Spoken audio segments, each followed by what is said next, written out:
El grupo en el que yo estuve, recuerdo vagamente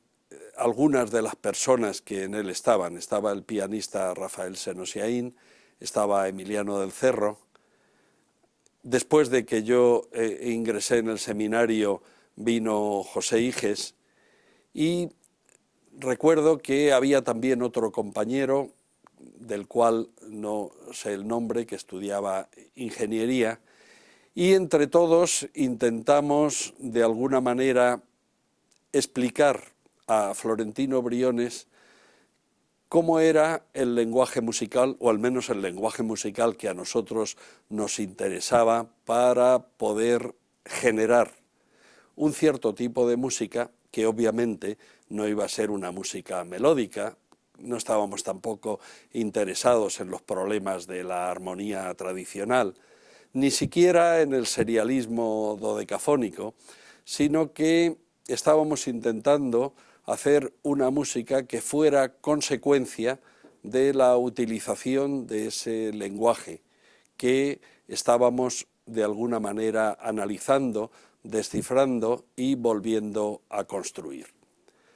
Tampoco se trataba de intentar ver cómo un compositor piensa una partitura y hacer que el ordenador reproduzca esa partitura, sino que de alguna manera el procedimiento utilizado por el pintor Barbadillo para generar sus cuadros a través de unos módulos que se repiten, giran, se invierten, se retrogradan, eran modelos que nosotros podríamos utilizar. En mi caso me interesé muy particularmente por el problema de los ritmos, y en ese sentido tal vez la obra de Messiaen fue para mí muy importante. Messiaen había escrito un libro sobre los ritmos no retrogradables, y esta idea de que un compás se engarza con otro y ese a su vez con otro para formar una frase de compases rítmicos fue un tema que me llevó, yo creo que todo el tiempo, todos los años que estuve en el seminario, que muy probablemente fue desde el año 73. Yo hice 3 obras, una para cada uno de estos 3 acontecimientos, y el proceso de esas obras pues es realmente curioso, porque de las 4 palabras que tiene el seminario, es decir, seminario de análisis y generación de formas de formas, en este caso musicales, análisis y generación lo hacíamos, trabajábamos con la forma musical, en mi caso fundamentalmente con los ritmos, pero la idea de lo automático, pues podríamos decir hoy que sería conflictiva, sobre todo si entendemos que enchufamos un ordenador e inmediatamente hoy lo podemos hacer sonar.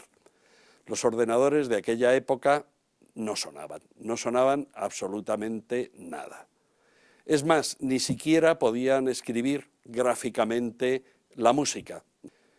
En un principio, lo que yo tenía que pensar es qué tipo de compases iba a utilizar, qué relación podía tener entre estos compases, y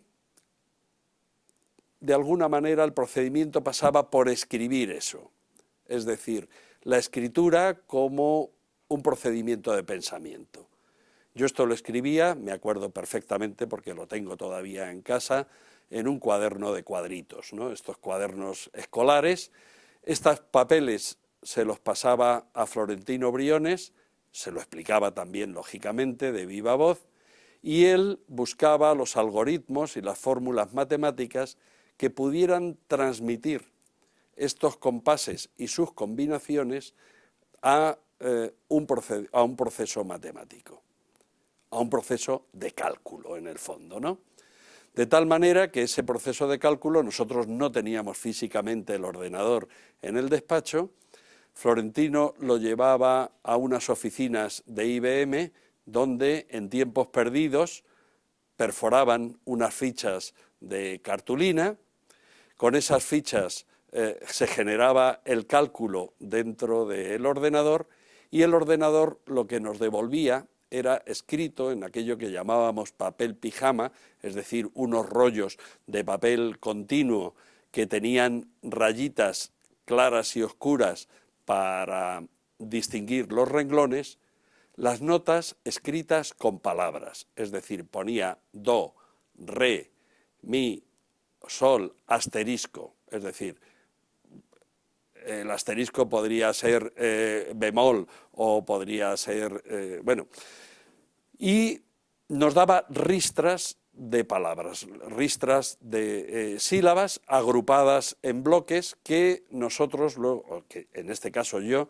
tenía que coger y pasar a cada uno de los compases escribiéndolo a tinta china sobre el pentagrama. Y una vez que realizábamos unos cuantos renglones del pentagrama, bueno, teníamos que comprobar que eso musicalmente tuviera sentido, no fueran algo aleatorio o algo circunstancial. Y corregíamos. Bueno, aquí ha pasado algo que parece que esto no funciona. ¿Por qué no funciona? Y ahí vuelta otra vez al análisis sobre lo que hemos escrito, a las correcciones, volver otra vez a realizar matrices. Hacíamos también cálculo de tantos por ciento de las veces que podría aparecer o no un cierto tipo de compás, de cuándo debía aparecer, si detrás de otro o si detrás de ese lo que debería de aparecer era otro compás distinto.